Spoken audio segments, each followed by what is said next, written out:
Kimberly. Muchísimas gracias. Y nuestro entrevistado del día es el doctor Alfredo Jalife, geopolítico, experto en política exterior y relaciones internacionales. Doctor Jalife, buenas noches, gracias por estar con Encantado, nosotros. un placer, Kimberly, Fausto. No, muchísimas gracias, es un honor tenerlo con nosotros.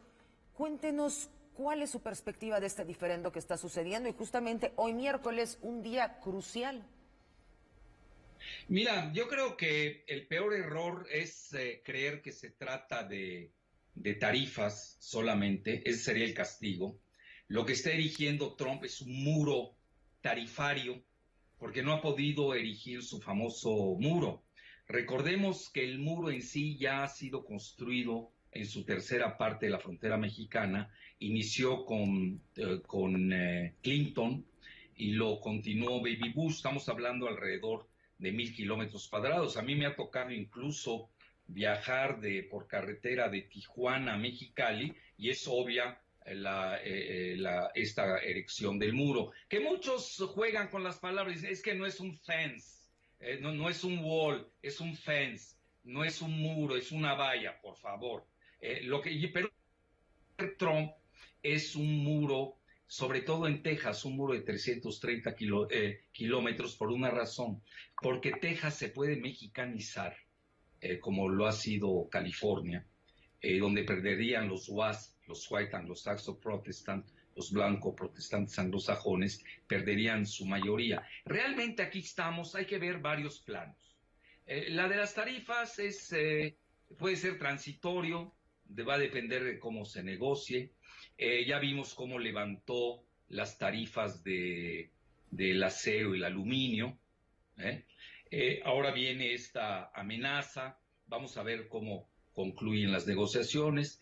Sin duda alguna, el presidente Andrés Manuel López Obrador ha sido muy prudente, ha hecho muy bien, se ha manejado muy bien, nada de las bravatas a las que nos tenían acostumbrado Fox y compañía, y más su ex canciller Castañeda Gutmann, que hablaba de la enchilada completa, en forma absurda. Yo creo que Marcelo se ha manejado muy bien, lo ayuda a su formación de RI, de Relaciones Internacionales en el Colegio de México, cosa que no tiene Castañeda. Castañeda era un vulgar estudiante en ociología más que en sociología de la UNAM. Entonces, hoy estamos ante una situación que a mi juicio hay que saber enfocar, que primero que nada tenemos que ver lo inmediato, control de daños, tienen que tener esa planificación. Segundo, el corto y mediano plazos. Y por último, yo vendría el largo plazo. Mira, en lo inmediato, obviamente hay que hacer lo imposible para detener esta tarifa de 5%, que irá subiendo cada mes y que realmente afectaría mucho a la economía de México. Yo, más que nada, ojalá se hayan dado cuenta el equipo de Ebrard. Me llama la atención que no haya ido la secretaria de Gobernación, porque realmente el asunto es migratorio. Es más, Kimberly, yo he estado dando ideas de que México ya necesita un ministerio de la migración, porque mira, hoy lo resolvemos, quizás lo pueda resolver Marcelo, que es muy talentoso en ese sentido, pero si no lo resuelve, es decir, vamos a tener el problema de largo plazo, porque Centroamérica está totalmente desahuciada. Tenemos que ver las raíces realmente del asunto. Y el asunto de la migración, Trump ya lo hizo un problema electorero a 1 año y medio de su presunta reelección. Y te soy sincero, el alma de la reelección de Trump pasa por México, por el asunto migratorio, del cual las tarifas son un pretexto precisamente para demostrarle a su base que los está defendiendo y que nos guste o no, estás hablando del 62% de la población de Estados Unidos que es mexicanófobo. Entonces yo creo que hay que tener mucho cuidado con los planos, yo diría la diacronía, es decir, la longitud en el tiempo. No es lo mismo abordar lo de hoy que en el mediano y corto plazos, ya no se diga el largo. Ahora, ¿qué está sucediendo? También hay detrás una guerra demográfica que no se atreve a decir su nombre. De esta manera, ya manejé lo del 62% de los WASP, que son los White Anglo-Saxon Protestant, blancos, protestantes anglosajones, que obviamente traen un pleito con el que va a ser la mayoría étnica en los próximos 20 años. Es más, que somos los mexicanos, porque mucho se maneja, porque en esto hay trucos también de presentación, de que, para empezar, nos llaman hispanics, lo cual es un término horroroso, que debemos hasta protestar de que lo estén usando por la oficina del censo. Los mexicanos no somos hispanics, somos mínimo latinos, o que nos llamen mexicanos, por una sencilla razón, porque el 18% de los llamados hispanics por la oficina del censo en Estados Unidos, el 80% somos mexicanos. Entonces, que nos llamen mexicanos, en lugar de que nos estén llamando de otra manera. Y vamos a ser la primera etnia en Estados Unidos en los próximos años. Ahora, a esto de Centroamérica, que es de una gran complejidad, que tiene raíces desde la Guerra Fría, todo el asunto del Irán-Contras, etcétera, la guerra civil en Guatemala, todo de El Salvador, que tiene el 20% de su población en Estados Unidos, que prácticamente los tres países llamados del Triángulo Norte dependen mucho de las remesas que vienen de sus connacionales que viven en Estados Unidos. Ahora, alguien haría la pregunta, ¿y por qué no se quedan en México?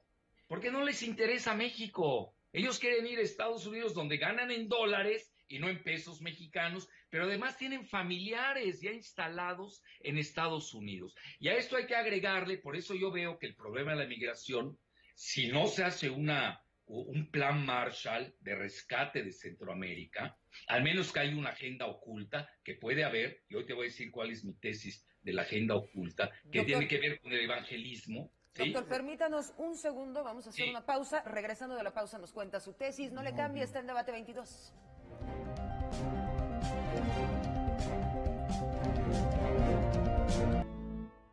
Estamos de vuelta aquí en Debate 22. Ahorita vamos a escuchar al doctor Fausto Quintana, pero antes de irnos a la pausa, lo interrumpimos, doctor Jalife, tenía una idea. Mira, básicamente el cambio climático está exacerbando el desastre centroamericano, sobre todo el Triángulo del Norte, y obviamente esto ha afectado la agricultura y la mayor parte de los habitantes de ese triángulo pues son francamente agrícolas. Y luego tienes la otra parte que no se está viendo en profundidad, que quizás sea una agenda oculta, no lo sabemos, en el mediano y largo plazo lo iremos viendo, es el auge de los evangelistas sionistas. Es decir, hoy, si tú ves bien las estadísticas de Guatemala, ya Guatemala es el primer país con porcentaje de evangélicos en toda Latinoamérica. Se dice fácil. Tienes también El Salvador, anda alrededor entre 37, 38% de evangélicos. Mira, yo me formé en una escuela evangélica en Mérida, Yucatán, en el Turner Hodge. No tengo ningún problema con los evangelistas. El problema que tengo es con la Luz del Mundo, su pedofilia, y tengo problemas, obviamente, con la agenda política evangélica sionista. Y también tienes Honduras, que ya anda en 42% de evangélicos.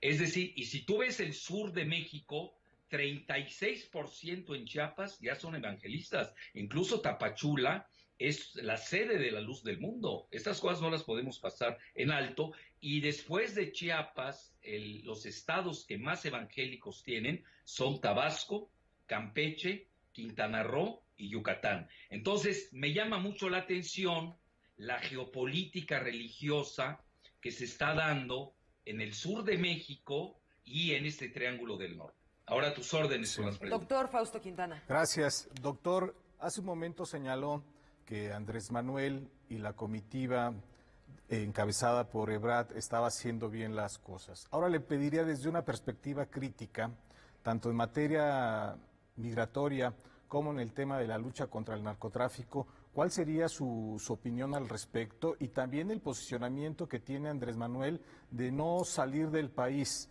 de no querer participar en los encuentros internacionales. Si bien sabemos que Ebrard conduce la política exterior también es conducida por el Ejecutivo. Y la participación de Andrés Manuel en el G20 a finales de mes podría dar resultados para hacer un frente común a nivel global contra esta estrategia de Trump del garrote y la zanahoria. Ahorita parecerían que fueran 2 garrotes, 3 garrotazos y una breve zanahoria. ¿Qué me dice al respecto en torno a una crítica a la política exterior de este gobierno? Bueno, yo no dije que Marcelo estaba haciendo todo bien. Lo único que comenté es de que lo realmente plausible es no enfrentarnos con Sansón a las patadas, menos cuando México no tiene sistema inmunológico, no tenemos anticuerpos. Incluso hice una crítica subliminal al decir que se está confundiendo el asunto de la migración, que ese es el problema de mediano y largo plazo, y que no le veo solución, salvo de una manera, o dos, hacer una cumbre de México, que México la convoque incluso con Estados Unidos y los países de Centroamérica, incluso yo llamaría hasta Colombia y Venezuela a este gran summit, ¿no? A esta cumbre que yo le llamaría de la migración, donde México debe tomar la iniciativa. ¿Cómo puede ser que en Estados Unidos tengan un Homeland Security, cuando ese es el problema, que es el que maneja la cuestión migratoria, y México no acuda a la secretaria de Gobernación a la reunión de Washington? El problema no es de tarifas, no nos equivoquemos. Las tarifas son el muro de Trump, pero el verdadero objetivo de Trump es ganar las elecciones, reelegirse, y está usando el asunto migratorio precisamente como coartada. Ahora, México también tiene que tener ya una Secretaría de Migración, exprofeso. Es decir, la Secretaría de Gobernación ya no se da abasto realmente para esta gran cantidad de problemas, sobre todo que estamos viendo la dimensión. Ahora, en lo que se refiere al G20, yo lo he expresado abiertamente. Yo soy de la idea que Andrés Manuel, ojalá podamos convencerlo de aquí a la cumbre de Osaka el día 28, sí debe ir a la cumbre del G20, por una sencilla razón. Y tenemos que entender que los problemas ya no se manejan con Trump a la antigüita, es decir, en el viejo orden mundial, que viene totalmente fracturado y alicaído. Hoy Trump, él es el que decide. Por ejemplo, hoy se iba a reunir Marcelo con Pompeo.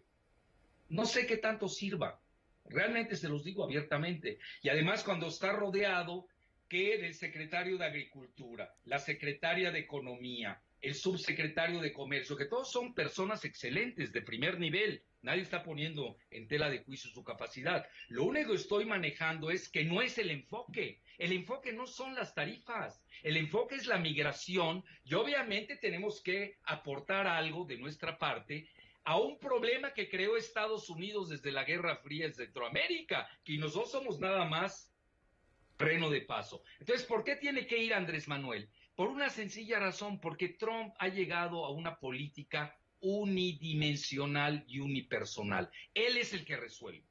Así hay que decirlo abiertamente. Incluso no sé qué tan bueno y benéfico haya sido reunirse en estos momentos antes de haber visto al presidente Trump con el Partido Demócrata. No lo sé, el tiempo lo dirá. Pero ahí va la principal. Tiene que reunirse Andrés Manuel con Trump. Que ellos tienen que arreglar este problema, porque así se maneja Trump. Nos guste o no, es el presidente legal de Estados Unidos y probablemente hasta se reelija. Y no tenemos, imagínense si se reelige, pues vamos a tener año y medio más 4, 5 años y medio de confrontación. Y además, ir a la cumbre del G20, Andrés se tiene que placer. Yo no comparto su idea, doctor, en el sentido en que hay que dar un bloque contra Trump. Nadie lo va a hacer.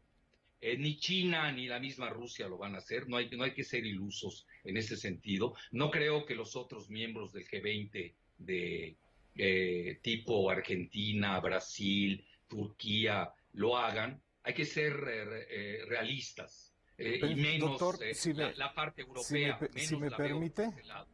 Entonces eso de que Andrés va a crear un bloque en contra de Trump se me hace muy fantasioso. Entonces nosotros lo que tenemos que ver es que Andrés participe en el G20, ojalá recapacite, se placee, vea cómo está el pulso del mundo, tienen que conocerlo, y además intentar de ver a Trump, que no va a tener tiempo, lo digo abiertamente, porque Trump va a negociar hasta el final con el mandarín Xi, y también quiere negociar con el presidente Vladimir. Fausto. Sí, doctor, frente a este uso político que le está dando Trump al fenómeno migratorio, ¿cuál es su opinión de los actores y los grupos de presión al interior de Estados Unidos? Entiéndase los partidos políticos, los republicanos, los demócratas, las cámaras de comercio, los gobernadores fronterizos. ¿Qué van a hacer al respecto? Porque unas tarifas de esta naturaleza también va a afectar la economía de Estados Unidos. Obviamente. Doctor, ¿le parece si hacemos una pausa y nos contesta al volver? Gracias. Regresamos en un momento aquí a Debate 22. Gracias.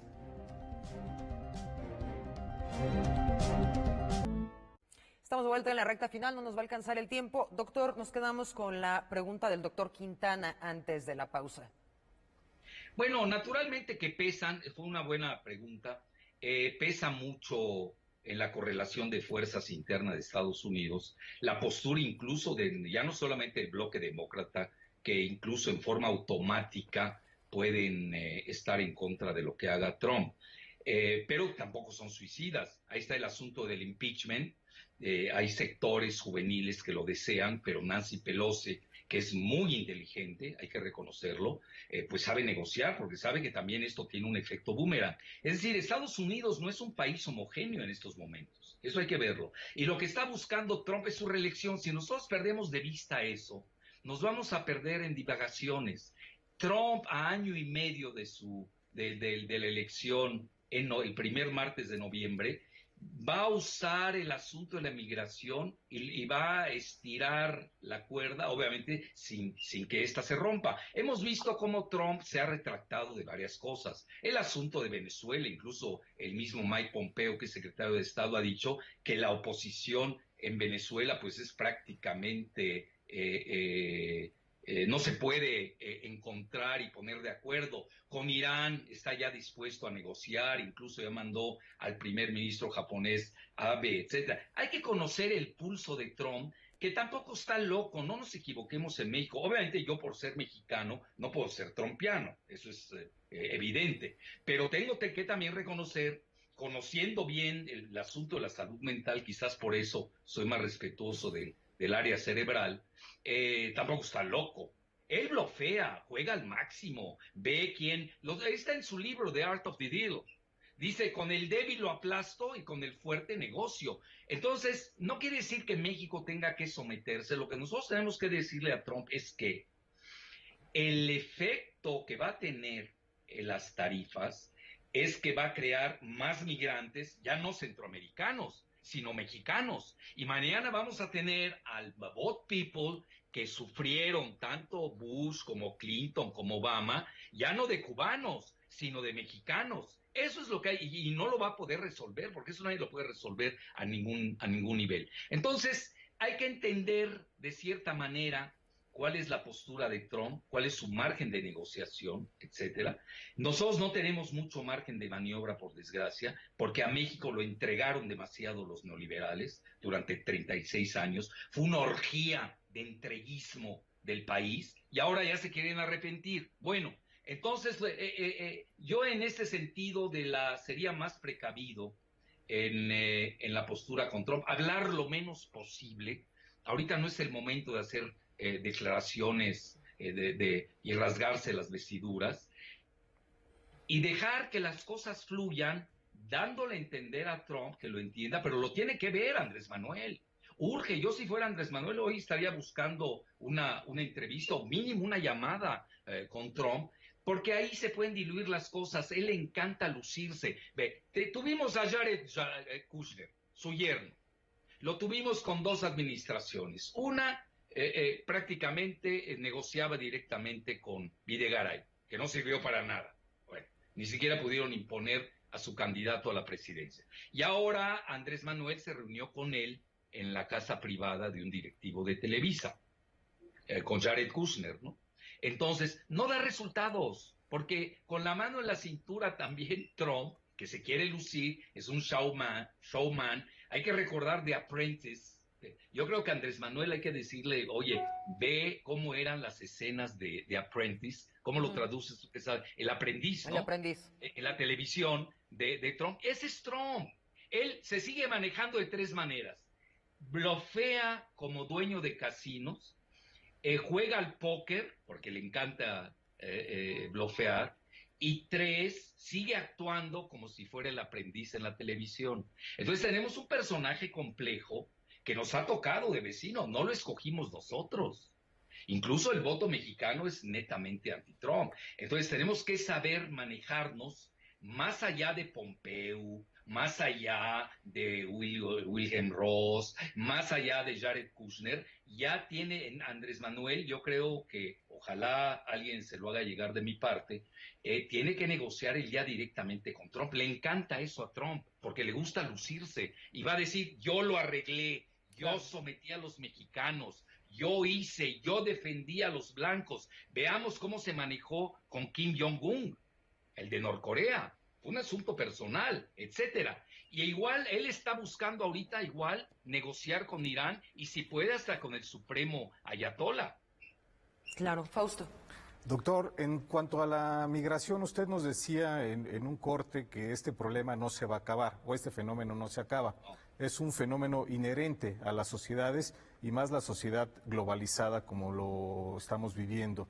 ¿Cuál sería su propuesta para la política migratoria de México? ¿Crear esta dependencia de asuntos migratorios o fortalecer el Instituto Nacional de Migración, dar mayor visado a los centroamericanos, o de qué forma podríamos regular y atender de una forma correcta este fenómeno migratorio? Tenga en cuenta que los migrantes de centroamericanos se escapan de las estaciones migratorias. No hay una regulación adecuada, o al menos esa es la perspectiva que se tiene de Estados Unidos. Fueron 100,000 detenciones durante el mes de abril, 80% de estas detenciones fueron centroamericanos. Por supuesto, hay más centroamericanos en la frontera tratando de entrar al territorio estadounidense. ¿Qué podríamos hacer? Mira, aquí también hay que entender una dimensión que no se está viendo, que es la geopolítica. En México se está dando una batalla, y lo digo con mucha responsabilidad. Conste que yo hablo con los gobernadores del sur de México, he hablado con expresidentes de Centroamérica, es decir, no soy novato en este tema, y hago preguntas puntuales, y se lo he preguntado a quien más está exportando hoy, porque es el país más dañado de Centroamérica, que es Honduras, curiosamente, teniendo el mayor territorio, incluso hasta mayor población que El Salvador, pero menos que Guatemala, que anda en 16 millones de habitantes. Incluso abiertamente se lo hice en una pregunta a Manuel Zelaya, expresidente de Honduras, que no hay que olvidar, lo deponen los Estados Unidos, no dejan que ganen 2 presidentes candidatos aliados a Zelaya. Yo me llevo muy bien con Zelaya, dialogo demasiado con él, y le hice la pregunta abiertamente. Por eso hablo del choque electorero para el año entrante entre George Soros y Trump. ¿Por qué razón?